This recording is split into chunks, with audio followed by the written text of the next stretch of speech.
সাতক্ষীরা জেলা কলরা থানার নোয়াকাটির বিলের বর্তমান অবস্থা। বৃষ্টিতে ভিজতে ভিজতে এই জায়গায় চলে আসলাম। দেখতে পাচ্ছেন কত মানুষ, এখানে অনেক আনন্দ, একটা মিনি কক্সবাজার নামে পরিচিত। তাই আজকে আমিও নেমে পড়লাম সেই কক্সবাজারে। এইখানে মনে হচ্ছে যেন একটা কক্সবাজারের ফিল, সবাই যে পর্যটক উপভোগ করছে দেখতেই পাচ্ছেন, মনে হচ্ছে যেন আমি কক্সবাজারের কোনো একটা বিচে আছি। তো আমাদের সাতক্ষীরা জেলায় এই নোয়াকাটির বিল বর্তমান ব্যাপক পরিমাণ ভাইরাল হয়ে গেছে সারা বাংলাদেশের কাছে। এখানে বিভিন্ন জায়গা থেকে ঘুরতে আসে, এখানে গোসল করতে আসে, কক্সবাজারের ফিল নিতে আসে। আমিও এখানে চলে গেছিলাম, ভিজে অবস্থা শেষ। তো এই অবস্থায় ভিডিও করে আপনাদের দেখানোর চেষ্টা করব। অনেক মজা করছি আজকে, একসাথে সবাই মিলে এখানে গোসলও করছি। আপনারা শেষ পর্যন্ত ভিডিওটি দেখতে থাকবেন, তাহলে সবই বিস্তারিত দেখতে পাবেন। দেখতে পাচ্ছেন অনেক পর্যটক এখানে গোসল করতে আসছে। তো আপনারা এই জায়গাটা এসে আপনারা উপভোগ করতে পারেন।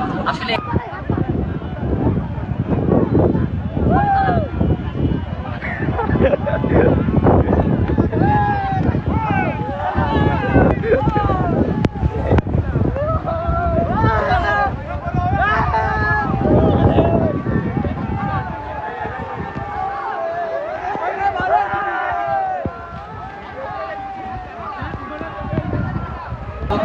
আসলে এরকম গ্রামের একটা অন্যরকম মজা, যারা শহরে থাকেন তারা কিন্তু এই ফিলগুলো পাইবেন না।